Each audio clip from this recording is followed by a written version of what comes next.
सुप्रभात मेरे प्रिय विद्यार्थियों। आप खुश रहें, खुशहाल रहें, निरोगी रहें, स्वस्थ रहें, इसी मंगल कामना के साथ हम अपनी कक्षा का प्रारंभ करते हैं। तो छात्रों, आइए आज जानेंगे हम क्षितिज पुस्तक में सूर्यकांत त्रिपाठी निराला जी द्वारा रचित कविताएं उत्साह तथा अट नहीं रही है। तो आइए सर्वप्रथम जान लेते हैं सूर्यकांत त्रिपाठी निराला जी का जीवन परिचय। सूर्यकांत त्रिपाठी निराला जी का जन्म बंगाल के महिषादल में सन 1899 में हुआ। वे मूलतः गढ़ाकोला, जिला उन्नाव, उत्तर प्रदेश के निवासी थे।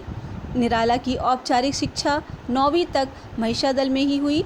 उन्होंने स्वाध्याय से संस्कृत, बांग्ला और अंग्रेजी का ज्ञान अर्जित किया। वे संगीत और दर्शन शास्त्र के भी गहरे अध्येता थे। रामकृष्ण परमहंस और विवेकानंद की विचारधारा ने उन पर विशेष प्रभाव डाला था। निराला का पारिवारिक जीवन दुखों और संघर्षों से भरा था। आत्मीय जनों के असामयिक निधन ने उन्हें भीतर तक तोड़ दिया।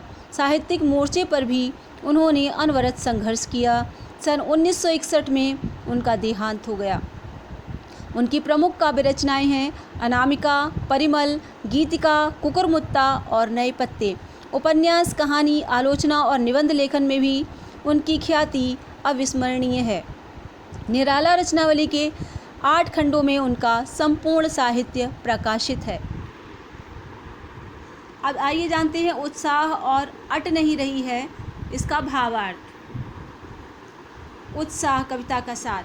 बादल गरजो, घेर घेर, घोर गगन, धाराधर ओ, ललित ललित काले घुंघराले, बाल कल्पना कैसे पाले, विद्युत छवि उर्मे, कवि नव जीवन वाले, वज्र छिपा नूतन कविता, फिर भर दो बादल गरजो।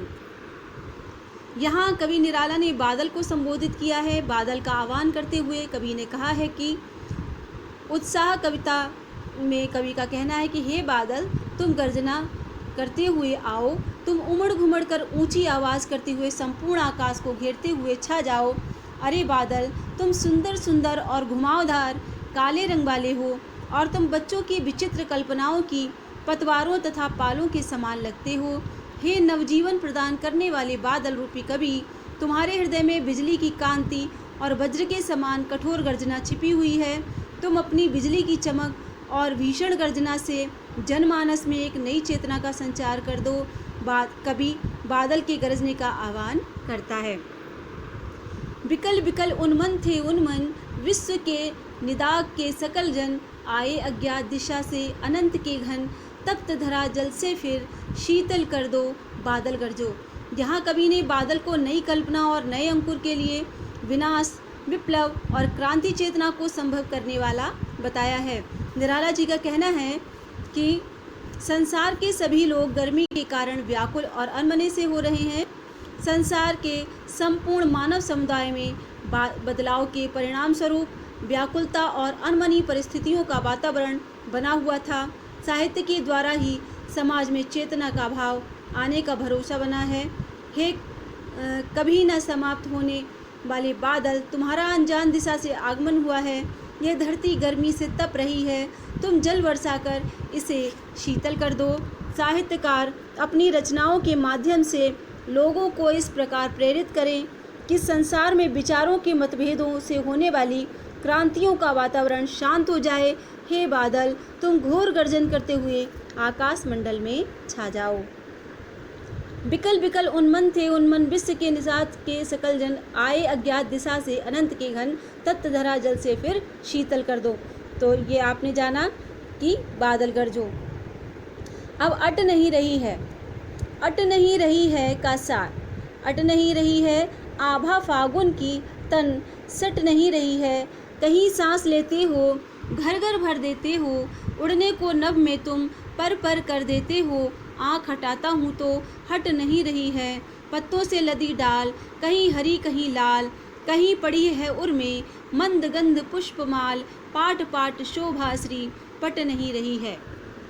अट नहीं रही है कविता में कवि ने फागुन की मादकता को प्रकट करते हुए फागुन की सर्वव्यापक सुंदरता का सजीव चित्रण किया है।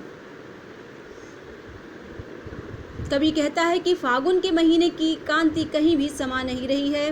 फागुन में प्राकृतिक उपमानों का सौंदर्य इतना अनुपम और मनोहारी हो गया है कि वह पूरी तरह से शरीर के अंदर नहीं समा पा रहा है। सर्वत्र सुंदर एवं हृदयग्राही नज़ारे बिखरे हुए हैं, वे सभी एक साथ मन में नहीं बसाए जा सकते।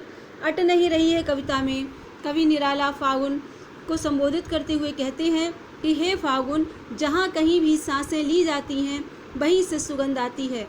फागुन ने ही सुगंध से परिपूर्ण आकाश में उड़ने के लिए सभी को पंख लगा दिए हैं।